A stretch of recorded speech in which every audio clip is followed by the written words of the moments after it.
Canadian Leafs Nation pregame starts now at the Air Canada Centre. The players are walking in with their game faces on, and we have fans ready to stroll into the Air Canada Centre as they're ready to take in another preseason game. The Toronto Maple Leafs hosting the St. Louis Blues. Hi, everybody. Welcome to Gate 1. This is Leaf Nation headquarters. I'm Jody Vance, along with the voice of the Toronto Maple Leafs, Joe Bowen, Mark Morrow, our hockey analyst, and our senior reporter at Leafs TV, and also my co-host here at Leaf Nation HQ, of course, Paul Henrik. Sam Donaldson. Sam Donaldson. Yes, Stop. All right. Lots to cover off tonight. The headlines, of course. We're going to make sure that you're completely set up for the game that you will see right here on Leafs TV. Had an opportunity to sit down with a guy who is very quickly becoming a fan favorite around these parts. His name is Ryan Holwig. He's got an interesting story to tell, and I think you'll enjoy a very candid interview with that young man. Also, Matt Stajan will be stopping by as our player on set.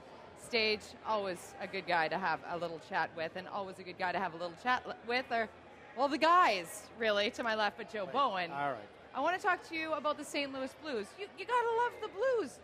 You got to love them in this building. Well, yeah, and I think the last time they were here, Bernie Fedorko was their centerman. I'm not sure. But I really do hope the National Hockey League, in its ultimate wisdom, will at least allow each team in the Western Conference to visit an Eastern Conference team once. They're easing it back the way it was. But I really think that all of the paying customers, certainly out west, want to see the Ovechkins and the Crosbys, and we'd like to see the Blues and the Blackhawks and everybody that they have. But here's a young team, very young team. John Davidson and his crew have decided that they're going to go youth. They're going to live and die with them for the early going, and they're going to be an improved hockey team. They were going to be much better until Eric Johnson decided to fall out of his golf cart and tear his knee to shreds. And he's gone for maybe maybe for the whole year, but that's a bad injury. And it was at the team function, which is about his only excuse. We'll get an update on that a little later on in the program, but first we have the headlines brought to you by Ford, powered by you, and it all starts with Vesa Toskala, who gets to start tonight, Joe. Well, it's his second start, and it's preseason. I thought he looked good in the early going with Pittsburgh, but then did lose 5-4. So here's a chance for him to kind of get some of the kinks out as well and get started and get back into knowing that he's going to play a lot this year. Mark Morrow, 12 months separate Kyle Rogers from NCAA hockey at Niagara University to a National Hockey League game here tonight, albeit in the preseason. How would you gauge his progress? You have to gauge it as at least decent. I mean, it's good enough that he's already been sent down to the Marlies, and here he is after a couple of minor injuries getting the call right back up. And that's a good thing for him because it gives him a chance to gain some of that invaluable experience, whether it is to help the Marlies this year or to put himself in a position where he can be a call-up player. But he's a kid with some size. He's a decent skater. He showed offensive flair at the NCAA. Hasn't had a chance to show that in the Marlies in the playoffs yet last year. But he is a guy that can go down there, establish a role, be like a Jamal Mayers, a penalty-killing guy, a checking guy. And he showed that toughness. He has it. He showed it in the rookie camp by getting in a couple of scraps there. So it's a great experience for a young kid to come up and get his first taste of NHL action. And you know, he is getting his first look tonight, and Kyle Rogers is trying to sort of deal with a couple of his nerves. So we're gonna hear from him shortly. But first, let's talk about the roster moves that were not unexpected, Joe. No, I don't think there's anybody on that list that you would have said that's a big shocker at this particular point in the training camp. I think there will be some as it goes to the fruition here in another week or so, but I don't think that there's a situation where you would have said any of those names really stand out. You say, hey, they've made a big-time mistake here. I don't. Yeah, so any disappointed guys really there? Well, I think they're all disappointed. You'd have to put the board back up and, across the board. But nobody there is thinking, I had my shot and I blew it. They actually came here and... I don't know. You look at the guys like Chris Newberry and Ben Andrus. They had their opportunity to play here in the past.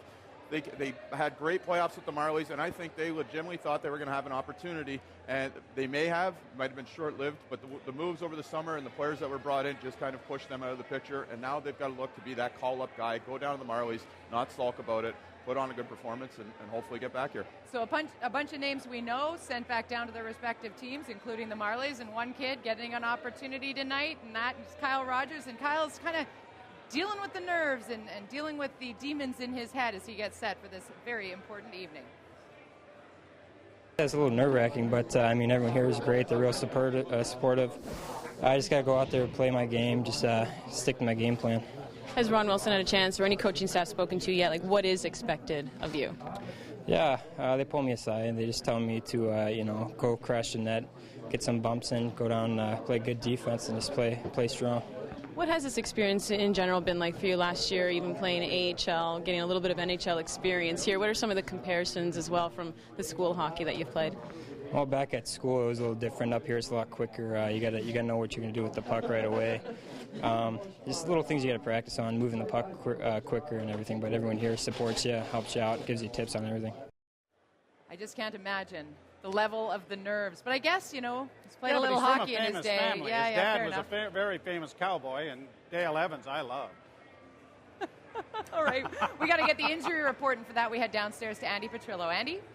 Thanks, Jody. Well, it's very rare coming out of preseason that a team will not have any injuries to their players, and right now 3 stand out for the Leafs. The first is to Jeff Finger. He's still nursing a sore right foot. He took a shot off of it from his own teammate Alex Steen. Head coach Ron Wilson said until he can comfortably get his foot in a skate, he will not force him to go out on the ice, but he is working out. The second is Dominic Moore, who has slightly tweaked his groin. He was supposed to be in the game in Buffalo on Saturday. Instead, Mikhail Grabowski got the call, giving head coach Ron Wilson a chance to take another look at him. And the third injury goes to Jeremy Williams, who in that exact game in Buffalo took a high stick to the eye from Thomas Vanek. That is to his left eye, and that is basically swollen shut. And you can see here, this is Saturday night where he took it, had to leave for a little bit, take a look at it, and of course Vanek went to the box for that. That eye has since really swollen over and has closed shut. All 3 of those players were not on the ice this morning with the big team.